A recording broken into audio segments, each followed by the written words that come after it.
गजल का मायना लिटिल मीनिंग तो है कि कन्वर्सेशन बिटवीन टू लवर्स।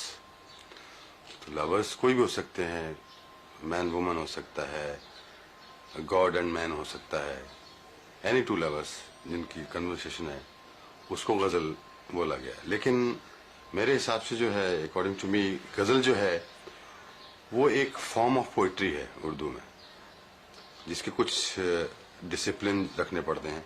जैसे रदीफ काफिया है, उसका मीटर है, तो उस फॉर्म में जो भी पोइट्री लिखी जाएगी वो गजल कहलाएगी। गजल, मैं बता रहा हूँ कि फॉर्म ऑफ पोइट्री है, उसको आइडेंटिफाई करने के लिए उसको गजल नाम दिया गया। कुछ और नाम भी दे सकते थे, तो उसको आइडेंटिफिकेशन जैसे होता है हर चीज का, वैसे उसको गजल नाम दे दिया। जैसे एक मीटर रहता है गजल में, वो मीटर हर शेर में होना चाहिए। उसके बाद रदीफ रहता है, काफिया रहता है, राइमिंग जिसको बोलते हैं, वो होना चाहिए। फिर मक्ता होता है, मतला होता है। और गजल में एक बात और है कि हर शेर जो है वो एक इंडिपेंडेंट थॉट लेके चलता है। उसका पहले शेर से कोई मतलब नहीं हो सकता, कोई जोड़ झाला नहीं उसका। मतला अलग मतलब बोल रहा है, शेर अलग बोल रहा है। तो ये एक फॉर्म ऑफ पोइट्री है जिसको हम गजल कहते हैं। मतला जो पहला शेर गजल का होता है, जिसमें दोनों लाइनों में राइमिंग होनी चाहिए। जैसे मैं आपको एग्जाम्पल दूंगा कि दिल ही तो है न संगो खिश्त, दर्द से भर न आए क्यों, रोएंगे हम हजार बार, कोई हमें सताए क्यों। तो सताए क्यों, मनाए क्यों, ये जो है रदीफ काफिया है।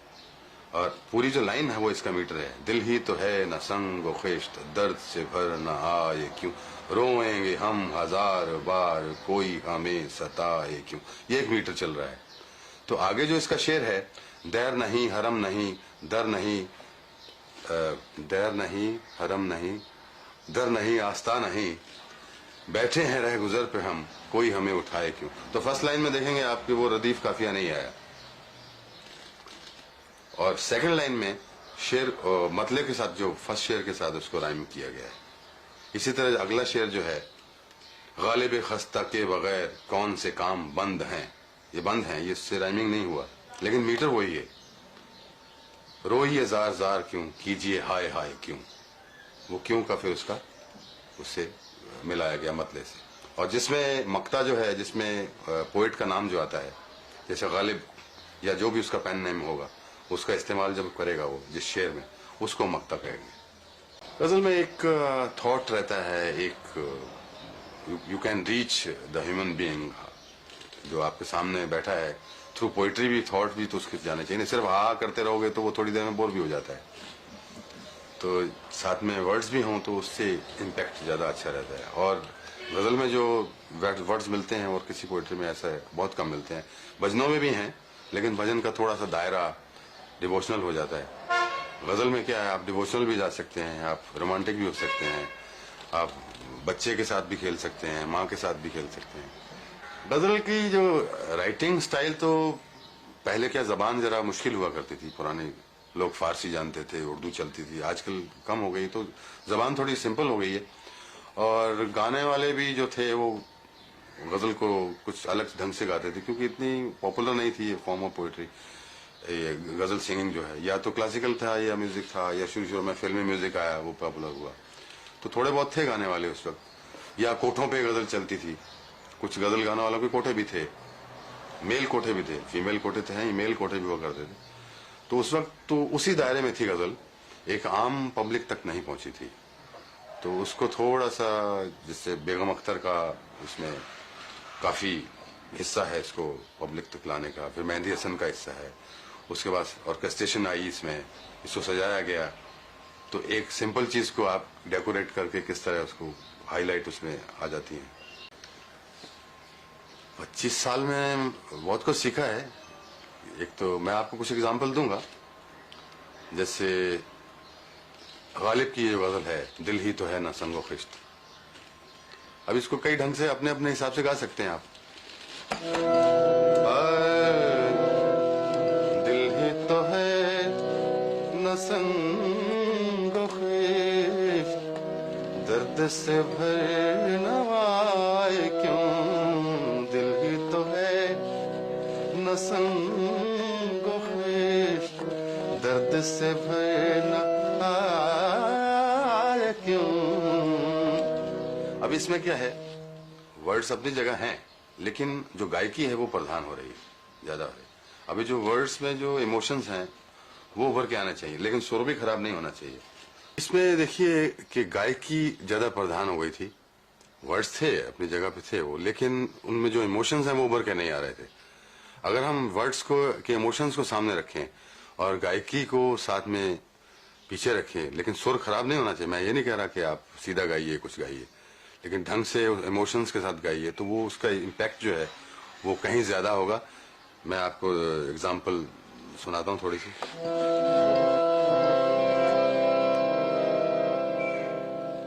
दिल ही तो है न संग ख्वाहिश, दर्द से भरना आए क्यों। रोएंगे हम हजार बार, कोई हमें सताए क्यों। नहीं, कोई भी पोइट्री में जब आप विजुअल ऐड करते हैं तो वो आपको उसकी जो ट्रीटमेंट बदलनी पड़ती है। पहले सिर्फ फिल्मों में बहुत देर से आने लगी गजल, पहले तो सिर्फ गाया ही जाता था ना गजल को, तो विजुअल तो कोई था नहीं उसका, वर्ड्स का विजुअल गाने वाले का था। तो वो खुद कितना मुस्कुराता है या कितने एक्शन करके गाता, दैट वाज द विजुअल।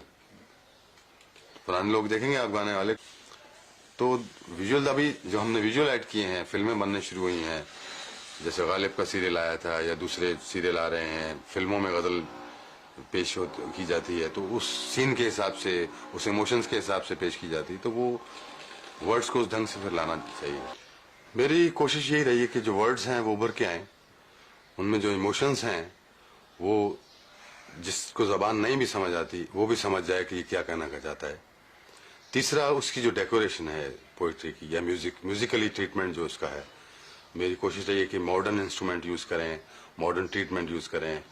जो आजकल साइंस ने जो तरक्की की है, नए नए इंस्ट्रूमेंट निकाले हैं, नई नई मशीनें निकाली हैं, नए मिक्सर निकाले हैं, नए इफेक्ट निकाले हैं, उनका इस्तेमाल किया जाए। तो आप देखेंगे कि मेरी कुछ गजलें जो हैं, कुछ क्या सभी गजलें जो हैं वो साउंड के हिसाब से इम्प्रूव होती गई हैं। वैसे एक सिंपल चीज को आप कितना खूबसूरत बना सकते हैं ये डिपेंड करता है कि आपकी कैपेसिटी पे आप कितना इस्तेमाल करते हैं मॉडर्न गैजेट्स को। मैं आपको एग्जांपल देता हूँ, सिंपल वर्ड्स हैं, अपनी आँख को जिंदा रखना कितना मुश्किल है, पत्थर बीच आईना रखना कितना मुश्किल है। तो ये गजल है और मैंने धुन भी इसकी इतनी सीधी बनाई है कि आप कहेंगे साहब ये तो क्या धुन है, कुछ नहीं है, दरबारी राग में है वो। अपनी आग को जिंदा रखना कितना मुश्किल है, पत्थर बीच आईना रखना कितना मुश्किल है।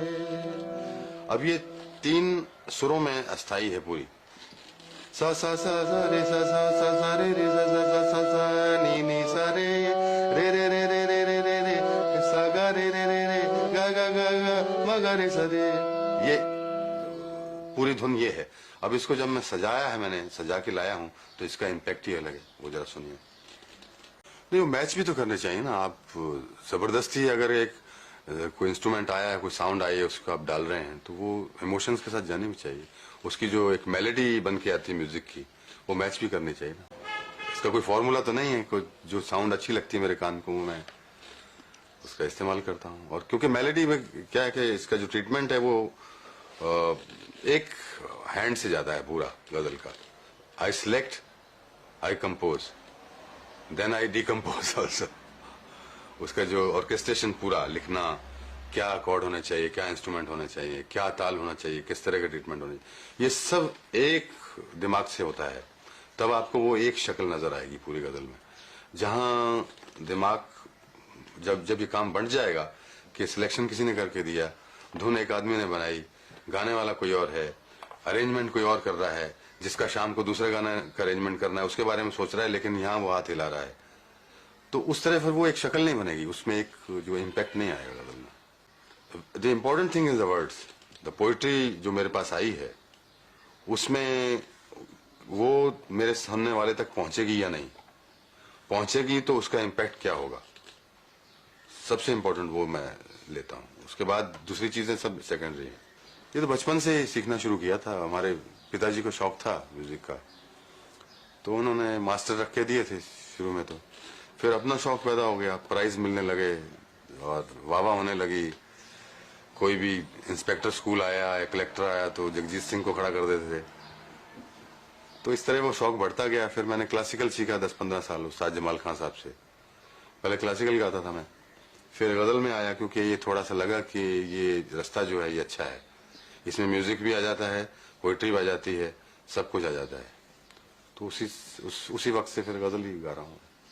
फिल्में करते हैं, कुछ जो मिल जाती हैं कर लेते हैं। कोई ऐसी भागा दौड़ी नहीं है उनके पीछे। कोई अच्छी फिल्म मिल जाती है तो, जैसे प्रेम गीत थी, अर्थ है, कालका, ये अच्छी फिल्में की हैं मैंने। नहीं, फिर मैंने अब ट्रैक चेंज कर लिया क्योंकि मुझे इसमें अपने नॉन फिल्म जो सर्कल है इसमें सक्सेस मिल गई, तो मैं फिल्मों के पीछे फिर भागना छोड़ दिया था बिल्कुल ही। फिर उसके बाद जो भी फिल्में आई हैं अपने आप ही आई, मैंने तो कभी गया नहीं मांगने। और जब तक थोड़ी बहुत आई हैं वो सक्सेसफुल हैं। उसमें कुछ सिल्वर जुबली भी की है प्रेम गीत ने, अर्थ ने। तो लेकिन ऐसा नहीं है कि बहुत ही चुमा चुमा या जुम्मा जुम्मा हो गया हो कुछ, तो वैसा नहीं है कुछ। वो ढलने नहीं लगा, स्टैंडर्ड गजल का फिर से ऊपर आने लगा। तो वो जो सस्ता गाने वाले थे वो थोड़े से बैठ गए, क्योंकि गालिब का जो सीरियल आया, अभी जो कहकशां आएगा, उससे क्या स्टैंडर्ड ऑफ गजल जो है पोइट्री, वो अभी लोगों को पता कि असली चीज तो ये है। पहले तो हम ऐसे ही तमाशा ही देख रहे थे। तो इसलिए वो छोटे मोटे जो गाने वाले जिनको जबान नहीं आती या नहीं आता, वो बैठ गए थोड़े से। मेरी तो पहले से भी ज्यादा होने लगी।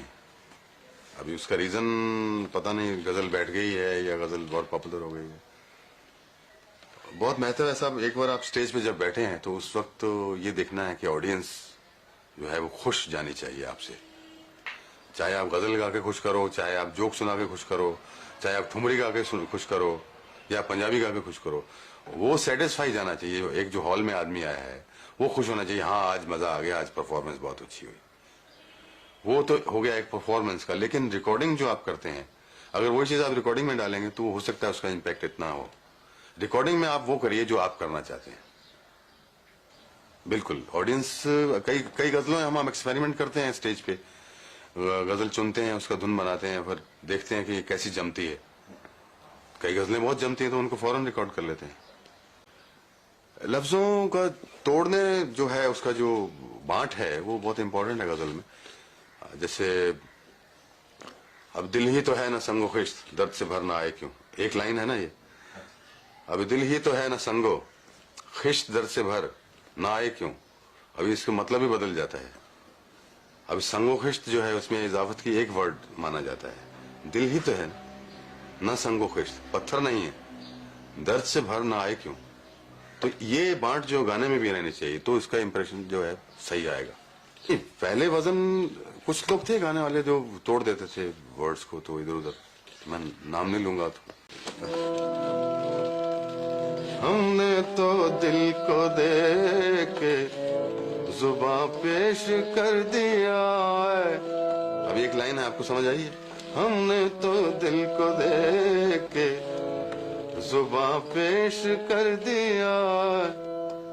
अभी इसकी डिस्ट्रीब्यूशन ये होनी चाहिए कि हमने तो दिल को दे के जुबां पेश कर दिया, हमने तो दिल को दे के जुबां पेश कर दिया।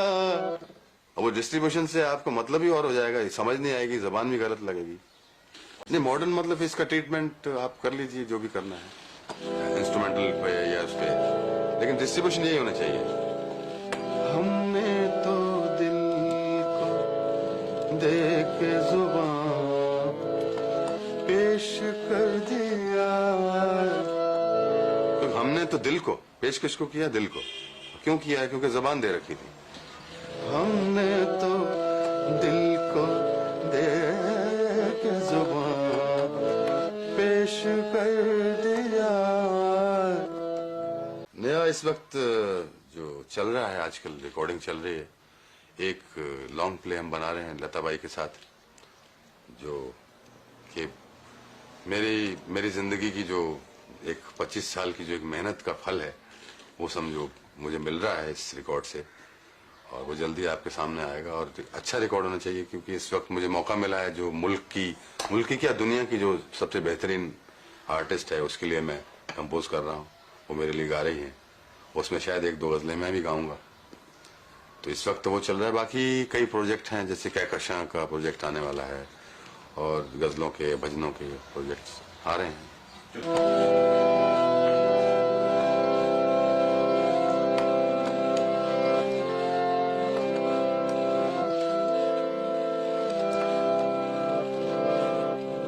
दिल में अब दर्द मोहब्बत के सिवा कुछ भी नहीं, दिल में अब दर्द मोहब्बत के सिवा कुछ भी नहीं, जिंदगी में इबादत के सिवा कुछ